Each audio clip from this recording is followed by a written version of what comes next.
자, 오늘은 좋은 목자와 함께하는 복된 양이라는 제목을 가지고 함께 말씀을 듣도록 하겠습니다. 지난주 제가 이제 그 서점에 들렀는데요. 책 한 권이 눈에 들어왔어요.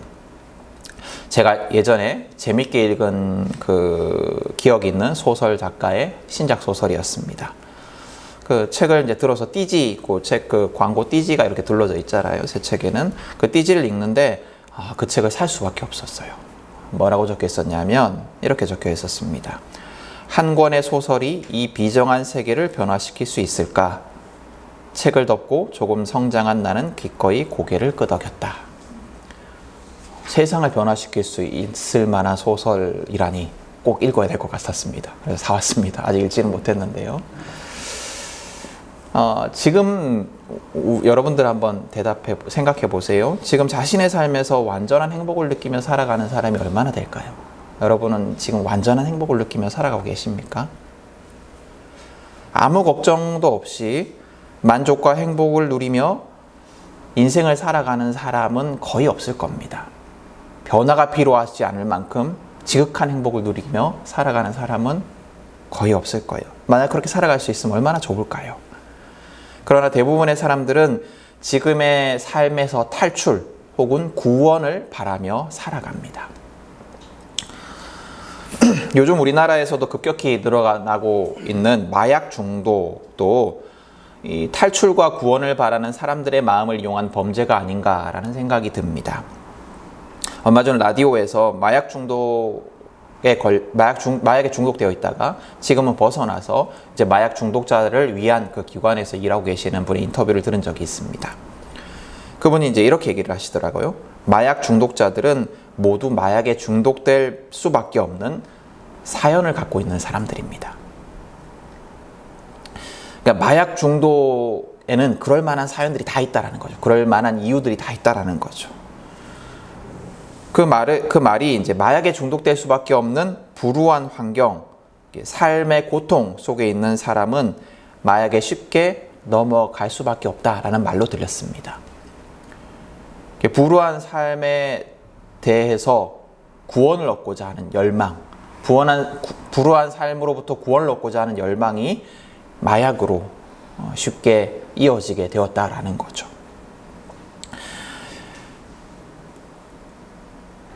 누구나 다 불행하기만 한 삶을 살아가진 않을 겁니다.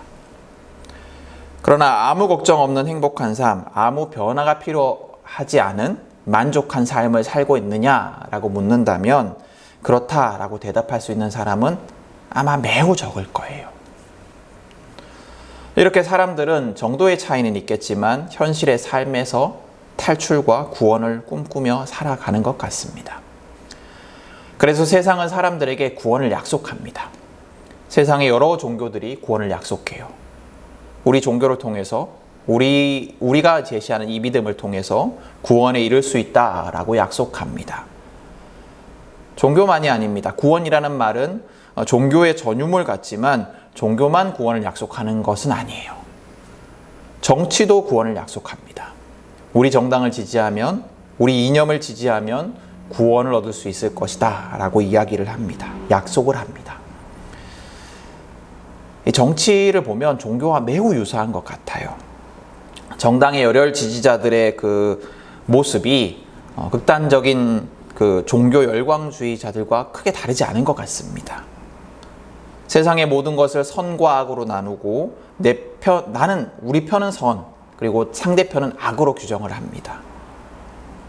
그리고 악이 반드시 제거되어야지 천국이 올 것이다 라고 생각을 합니다. 그래서 상대 정당을 어떻게든 없애려고 하죠. 동시에 내가 지지하는 정당에 대해서, 내가 지지하는 그 정당의 정치인들에 대해서 큰 사랑을 아끼지를 않습니다. 저는 우리나라 정치, 다른 나라는 모르겠고요. 특히 우리나라 정치를 보면서 이 종교의 가장 강력한 경쟁자는 다른 게 아니고 정치가 아닐까라는 생각이 들 정도입니다. 그뿐만 아니에요. 유튜브 영상들을 보고 있으면 세상의 모든 것이 다 나에게 구원을 약속하는 것 같습니다. 운동을 통해서 살이 빠지고 건강해지면 인생이 변화될 수 있다라고 약속합니다. 구원이죠. 또 내가 시키는 대로 이렇게 투자를 하면 돈을 벌어다 주는 구조를 만들 수가 있고 더 이상 경제적인 두려움에 사로잡히지 않아도 된다라고, 경제적인 두려움에서 구원을 얻을 수 있다라고 약속합니다. 이런 구원이 사람들에게 굉장히 강력한 영향을 미치는 것 같아요. 최근에 가수 임창정 등 연예인들이 연관된 주가 조작 사건이 터졌어요. 그죠? 며칠 전에. 아마 임창정은 좋은 재테크라고 믿고 자신과 아내의 신분증과 계좌를 맡겼을 거예요. 그래서 그 사람들이 임의로 투자를 하게 했던 거죠. 근데 그게 이제 주가 조작에 사용되다가 임창정 말로는 이제 본인이 크게 피해를 봤다라고 주장을 하고 있습니다. 또 얼마 전에 주식 고수로 불리던 인스타 인플루언서가 거액의 금융사기를 벌인 혐의로 징역형을 받기도 했습니다. 이런 사기와 범죄가 계속되는 이유가 뭘까요? 사람들이 거기 혹하기 때문이에요. 그들이 약속하는 구원의 매력을 느끼기 때문입니다. 그러나 여러분, 세상 모든 것들이 다 구원을 약속한다라고 말씀드렸잖아요. 근데 이런 구원의 약속들이, 이렇게 구원을 약속하는 그 사람들이 정말로 우리에게 구원을 가져다 줄 수 있을까요? 이렇게 구원을 약속하는 여러 존재들이 우리가 바라는 대로 구원을 가져다 줄까요? 그들을 통해서 우리의 인생이 구원받을 수 있을까요? 변화될 수 있을까요?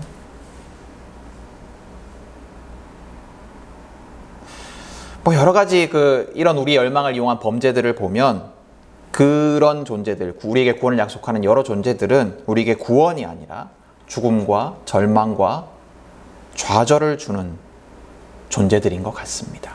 그런 것들이 세상의 구원자들인 것 같아요. 오늘 성경을 보면, 오늘 성경에서 예수님은 도둑과 반대되는 그 목자에 대해서 말씀하시면서 목자는 문으로 드나드는 사람이다 라고 정의하십니다.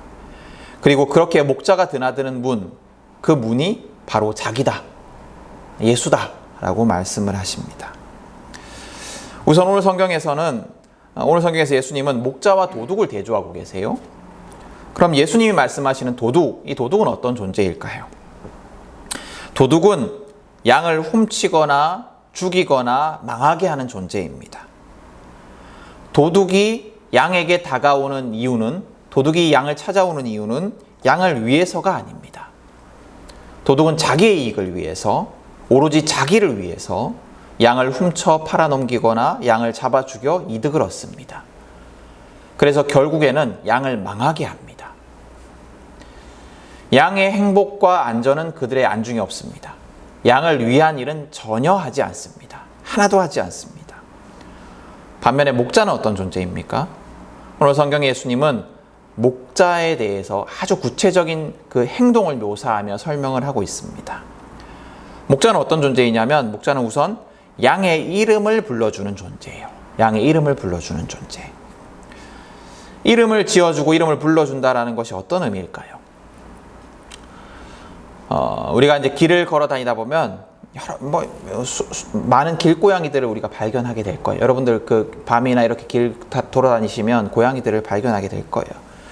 근데 그 여러 마리의 고양이들 중에 한 마리를 정해서 그 고양이에게 내가 나비라는 이름을 지어준다면, 그래서 그 이름으로 그 고양이를 불러준다면, 그 고양이는 단순히 여러 마리의 길고양이 중에 한 마리가 아니게 될 것입니다. 그냥 지나가다 만나는 여러 고양이들 중에 하나가 아니라 내가 아는 그 나비가 되는 거예요. 나와 특별한 관계를 가진, 그냥 길고양이가 아니라 특별한 이름으로 불리는 존재가 되는 겁니다. 이처럼 누군가의 이름을 지어주고 또 이름을 불러주는 것은 그 존재와 구체적이고 인격적인 관계를 맺는 거예요. 그래서 지나가다 그냥 스쳐가는 그런 사람이 아니라, 그런 관계가 아니라, 잠시 스쳐가는 그런 관계가 아니라 서로 누구누구 씨라고 부르는 그런 관계는 그냥 스쳐가는 관계와 비교할 수 없이 깊이가 있는 그런 관계가 되는 겁니다. 목자는 양들을 그렇게 이름을 지어 불러주는 존재라는 거죠. 또 목자는 그냥 이름을 불러주는 것이 아니라 그 많은 양무리들 속에서 하나하나 양들의 이름을 불러주는 존재입니다. 하나하나. 양들 하나하나의 이름을 불러주는 존재예요. 어떤 존재에 대해서 개별적이고 구체적인 한 사람으로 대하지 않고 그룹으로 대하게 될 때, 어떤 무리로 대하게 될 때 편견과 혐오를 갖기가 쉽습니다. 여러분 생각을 해보세요. 우리 뭐 이대남 이런 단어 얘기 씁니다. 그죠? 20대 대학생 남자인가요? 뭐 하여튼 20대 뭐 대한민국 남자인가? 하여튼 이대남이라는 단어를 쓰잖아요. 20대 남성을 지칭할 때 이대남이라는 말을 쓰는데, 이 이대남이라고 부를 때 우리가 가지는 그 이미지와 내가 아는 그 20대 동생, 그 한 사람과는 같지 않아요. 그렇죠, 그죠? 같지 않아요. 또 대구 사람이라고 다른 지역에 있는 사람들이 부를 때 가지는 그 편견과 판단, 그것에 해당되지 않는 수백만 명의 사람들이 그 대구 사람이라고 할 때 가지는 그 편견과 그 판단에 해당되지 않는 수백만 명의 사람이 대구엔 살아가고 있어요. 그렇죠? 뭐 여자는 이래 라고 우리 쉽게 말하기도 하지만 사람들에 따라서 그건 내가 경험한 몇 명의 여성들에게 얻은 아주 단편적인 이미지일 경우가 대부분입니다. 여자는 이래 라고 할 때 그 여자의 우리 옆에 있는 사람은 해당되지 않는 거죠. 편견을 가지게 된다는 거죠. 그렇게. 차별과 혐오도 마찬가지예요. 단순히 장애인들은 장애인이라고 부를 때 우리가 가지는 이미지와 내 옆에 구체적인 존재, 장애를 가지고 있는 구체적인 존재, 그 사람은 달라요.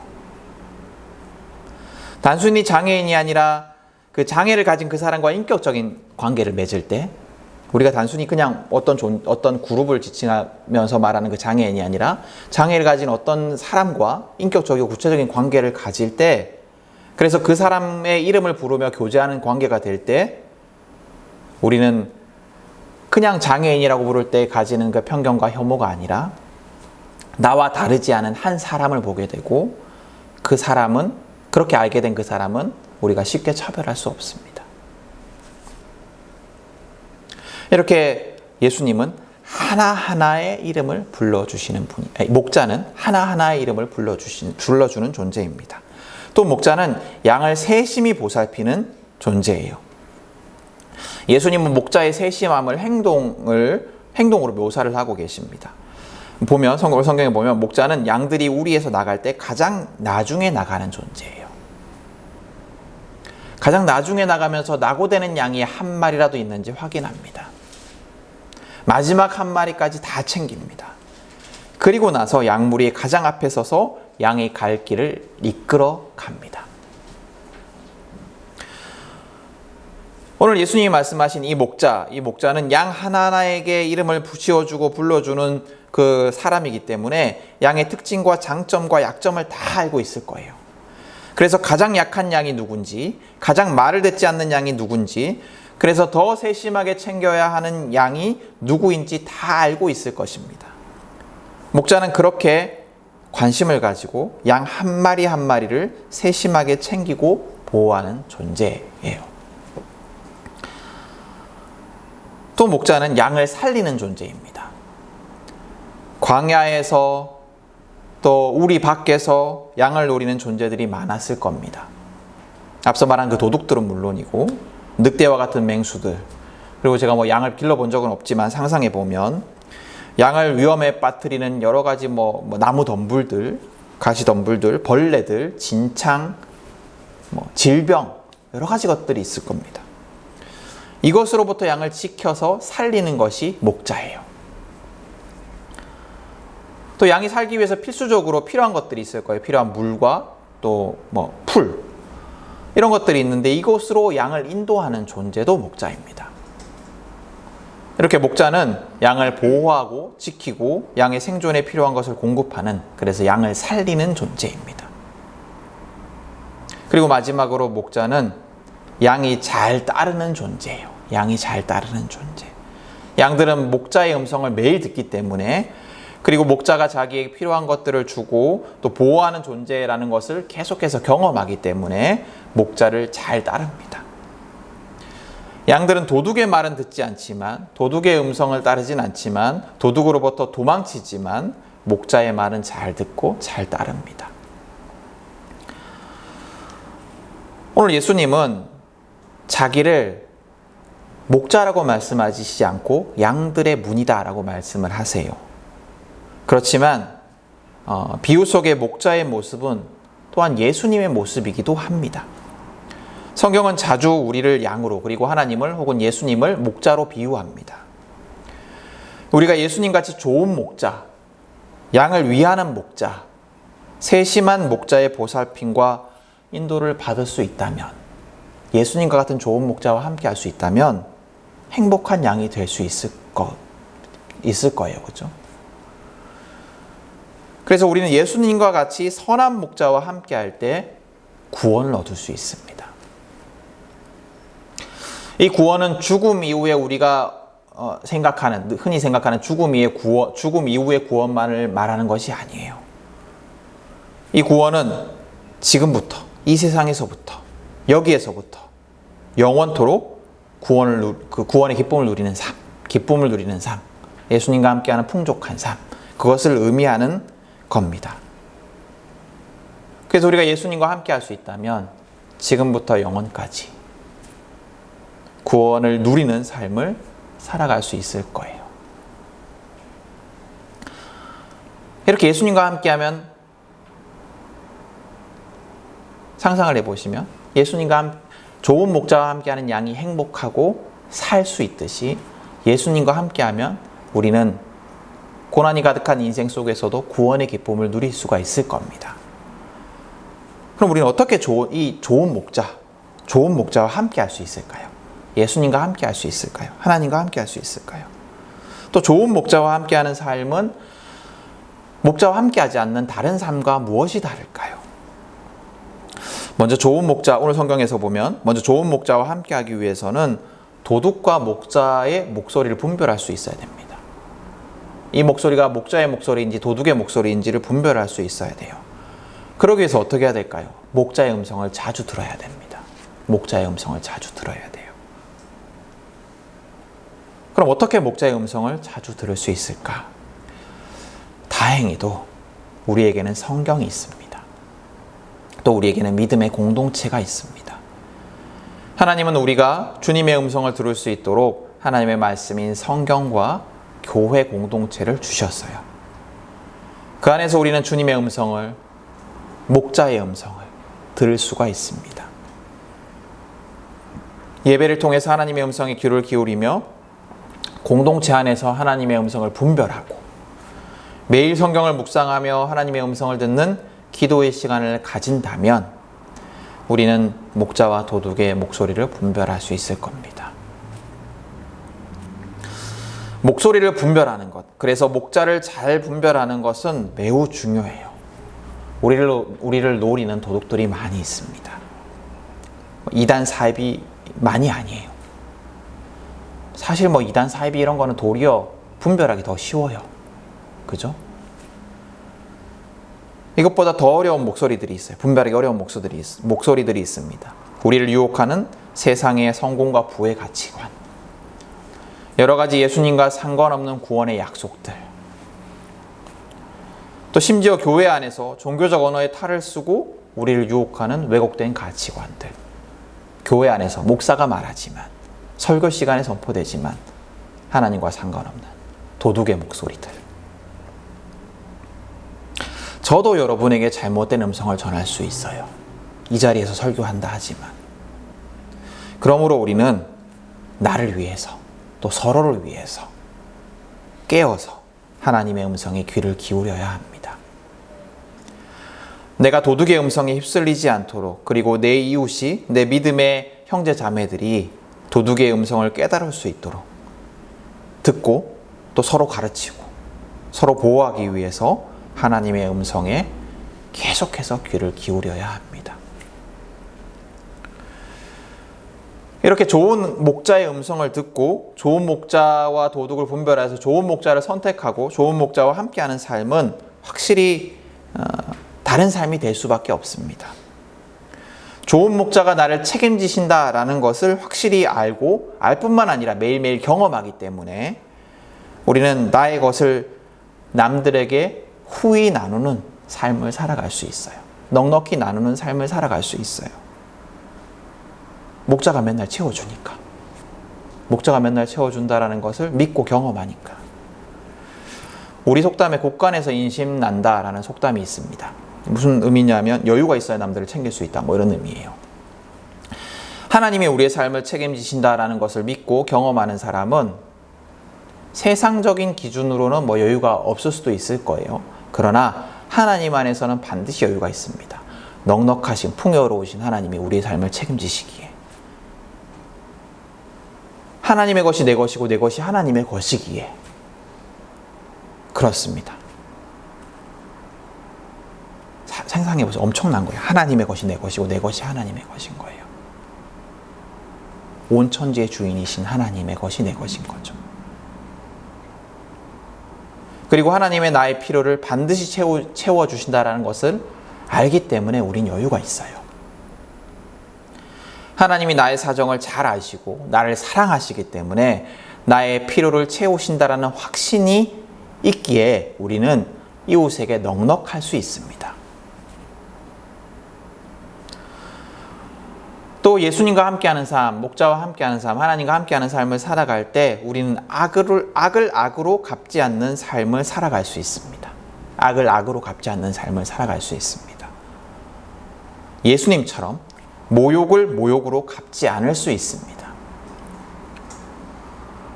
여러분, 예수님의 십자가를 떠올려 보십시오. 예수님은 모욕을 모욕으로 갚지 않으셨어요. 악을 악으로 갚지 않으셨어요. 예수님 어떻게 그렇게 하실 수 있었을까요? 여러 가지 이유들이 있겠죠. 그러나 그 중에 하나는 예수님께서 하나님의 심판을 믿었기 때문입니다. 내가 당하는 모욕을 내가 지금 여기서 갚지 않아도 하나님이 공의로 세상을 심판하실 날이 반드시 올 것이다, 온다라는 것을 알기 때문에 예수님은 그러실 수 있었던 거예요. 그래서 베드로전서 2장 23절은 예수님에 대해서 이렇게 고백을 합니다. 베드로전서 2장 23절 제가 읽어드릴게요.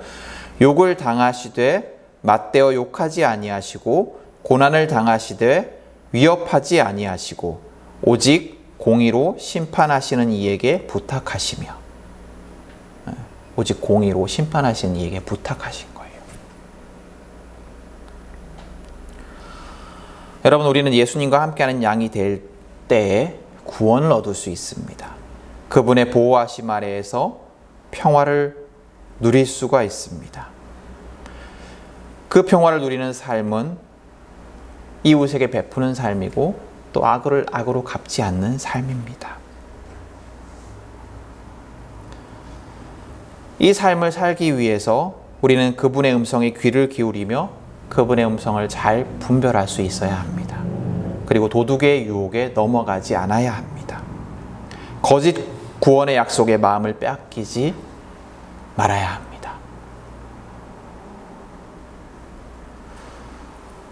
우리를 유혹하는 목소리들이 지금도 계속해서 우리에게 들려옵니다. 이렇게 하면 성공할 수 있어. 이렇게 하면 부자가 될 수 있어. 이렇게 하면 너의 그 필요들이 채워질 수 있어. 그 거짓 구원의 약속에 마음을 빼앗기지 말아야 합니다. 오직 주님과 함께 할 때, 주님께 나의 구원을 맡길 때 우리는 그 구원의 복을 지금부터 영원까지 누리며 살아갈 수가 있습니다. 그런데 여러분, 그게 끝이 아니에요. 그것으로 다가 아닙니다. 나의 구원이 끝이 아닙니다. 나의 구원을 누릴 뿐만 아니라 우린 동시에 다른 양들을 위한 목자가 되어야 합니다. 오늘 예수님은 자기를 스스로를 양들의 문이라고 말씀하십니다. 그리고 앞서 말한 말씀 속에서는 문을 드나드는 사람이 목자라고 말씀하십니다. 즉 예수님만이 목자가 아니고 예수라는 문을 드나드는 자는 다 목자가 된다라는 거예요. 목자라는 거예요. 근데 생각해 보십시오. 우리는 예수라는 문을 통해서 구원을 얻은 자예요.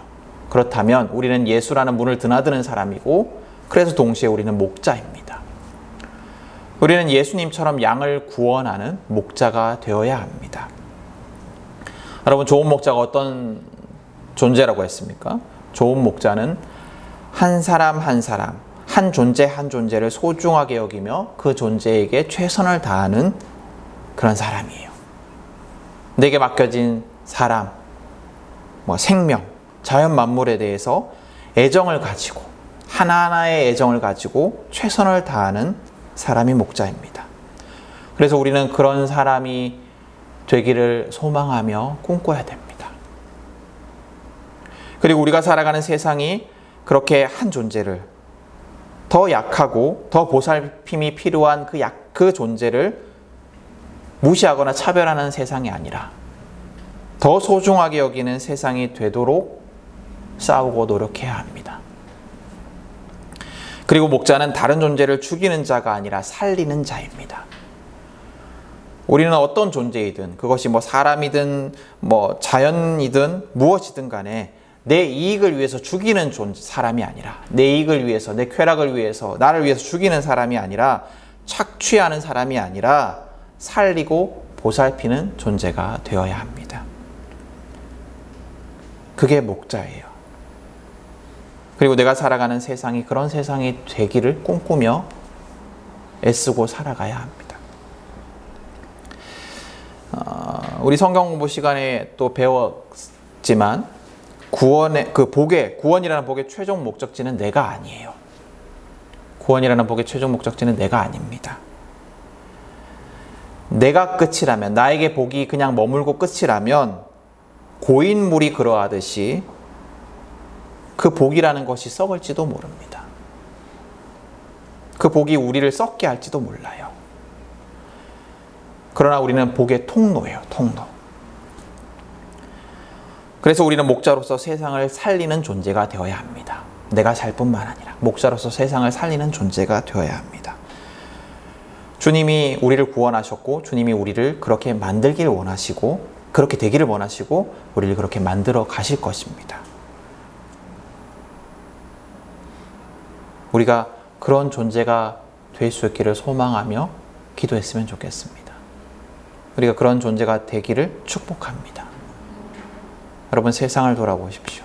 그리고 이웃을 돌아보십시오. 여러분의 한 주의 시간이, 다음 한 주의 그 시간이 목자의 삶이 될 수 있기를 간절히 축복하고 소망하며 말씀을 마칩니다.